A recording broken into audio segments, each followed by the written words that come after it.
ತುಂಬಾ ಜನ ಮನೆ ಕಟ್ಟೋದಿಕ್ಕೆ ಅಂತ ಸ್ಟಾರ್ಟ್ ಮಾಡ್ತೀರಾ, ಅಥವಾ ಮನೆ ಕಟ್ಟೋದಿಕ್ಕೆ ಅಂತೇಳಿ ಜೀವನ ಪೂರ್ತಿ ದುಡಿತೀರಾ. ಇನ್ನು ಕೆಲವರು ಮನೆ ಕಟ್ಟಿಸ್ತೀವಿ, ಸ್ವಂತ ಮನೆಗೆ ಹೋಗ್ತೀವಿ ಅಂತ ಹೇಳಿ ಜೀವನದ ಪೂರ್ತಿ ಹಗಲು ಕನಸು ಕಾಣ್ತಾ ಇರ್ತಾರೆ. ಯಾವತ್ತಿಗೂ ಅದು ಆಗೋದಿಲ್ಲ. ಇದಕ್ಕೆ ಕಾರಣ ಏನು? ಇದಕ್ಕೆ ಕಾರಣ ಬಾಡಿಗೆ ಮನೆಗಳಲ್ಲಿ ಕೊಟ್ಟಿರುವಂತ ಟಾರ್ಚರ್, ಹಾಗೂ ಮನೆಗಳು ಸಿಕ್ಕದೇ ಇದ್ದಾಗ ಸಿಕ್ಕಂತ ಒಂದು ಟಾರ್ಚರ್. ನಿಮ್ಮ ಸ್ನೇಹಿತರು, ಬಂಧುಗಳು, ಶತ್ರುಗಳು ಅವರು ಆ ಸ್ವಂತ ಮನೆಯಲ್ಲಿ ಸುಖ, ಶಾಂತಿ, ನೆಮ್ಮದಿಯಿಂದ ಸಂತೋಷವಾಗಿರೋದನ್ನ ನೋಡಿದಾಗ ಬಾಡಿಗೆ ಕಟ್ಟೋ ಕೆಲಸ ಇಲ್ಲ, ತಿಂಗಳು ಬಂದ್ರೆ ಬಾಡಿಗೆ ಕಟ್ಟಬೇಕು, ತಿಂಗಳು ಕೊನೆ ಆಗ್ತಿದೆ, ದುಡ್ಡಿಲ್ಲ, ಇದ್ರೆಲ್ಲ ಎಷ್ಟೊಂದು ಸಮಸ್ಯೆಗಳಿಂದ ಈ ಮನೆ ಕಟ್ಟೋ ಕನ್ಸು ತುಂಬಾ ಜನರದ್ದು ಕನ್ಸಾಗೆ ಇದ್ಬಿಡುತ್ತೆ. ಅದ್ರಲ್ಲಿ ಕೆಲವರು ಕಟ್ತಾರೆ, ಮನೆ ಶುರು ಮಾಡ್ತಾರೆ, ಗುದ್ಲಿ ಪೂಜೆ ಮಾಡ್ತಾರೆ, ಸ್ಟಾರ್ಟ್ ಮಾಡ್ತಾರೆ, ಅವ್ರ ಹತ್ರ ಇರೋಷ್ಟು ದುಡ್ಡಲ್ಲಿ ಮುಗಿಸ್ತಾರೆ. ಅದಾದ್ಮೇಲೆ ಲೋನ್ ತಗೊಂತಾರೆ, ಸ್ಟಾರ್ಟ್ ಮಾಡ್ತಾರೆ, ಫಿನಿಶ್ ಮಾಡ್ತಾರೆ.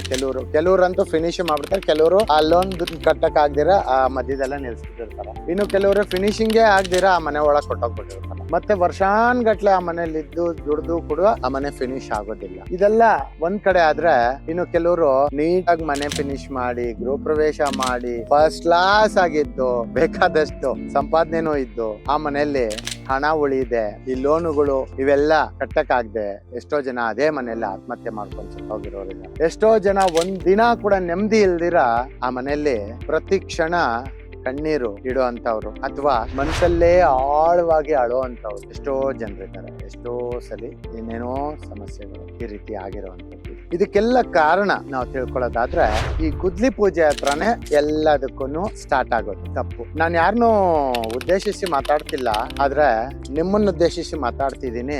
ಗುದ್ಲಿ ಪೂಜೆ ಹತ್ರ ನೀವೇನ್ ತಪ್ಪು ಮಾಡಿದ್ರಿ ಅಂತ.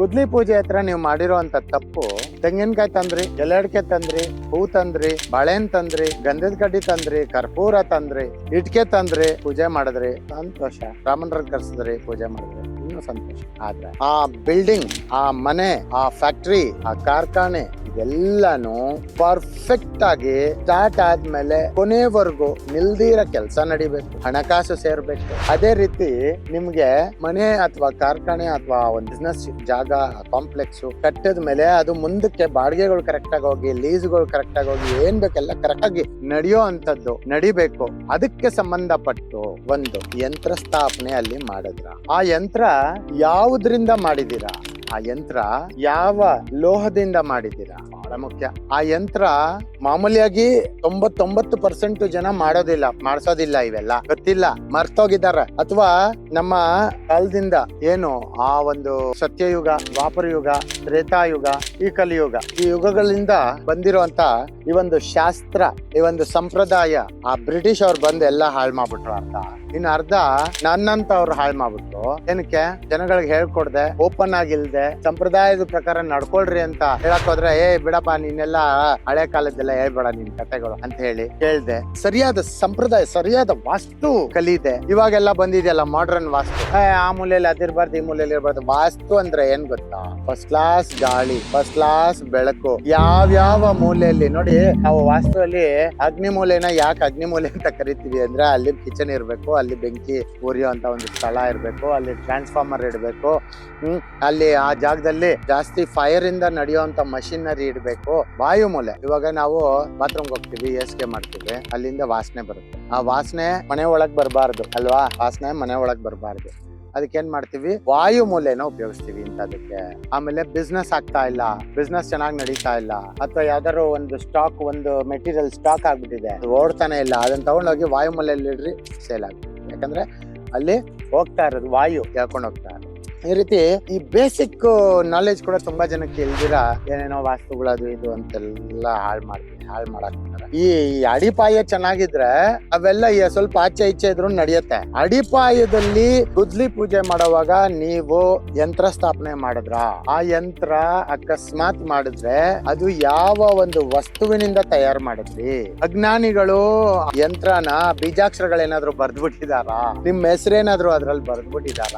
ಆತರ ಅದಕ್ಕೊಂದು ಸಿಸ್ಟಮ್ ಇದೆ. ಗುದ್ಲಿ ಪೂಜೆ ಅಂದ್ರೆ ಸುಮ್ನೆ ಗುದ್ಲಿ ಇಟ್ಬಿಟ್ಟು ಒಂದು ಚನ್ಕೆ, ಒಂದು ಕರ್ಣೆ 2 ಇಟ್ಕೆ ಅದಕ್ಕೆ ಹೂವು ಹಾಕ್ಬಿಟ್ಟು ಅದೆಲ್ಲ ರೀ ಗುದ್ಲಿ ಪೂಜೆ ಅಂದ್ರೆ. ಗುದ್ಲಿ ಪೂಜೆ ಅಂದ್ರೆ 2 ಇಟ್ಕೆ ಮೇಲೆ ಎಲ್ಲಿ ನಾವು ಅಡಿಪಾಯ ಹಾಕ್ತಿದೀವೋ ಅಲ್ಲಿ ಬೇಸಿಕ್ ಆಗಿ 4 ಮೂಲೆಯಲ್ಲಿ ಯಂತ್ರ ಸ್ಥಾಪನೆ ಮಾಡ್ಬೇಕು. ಏನ್ ಮಾಡ್ಬೇಕು?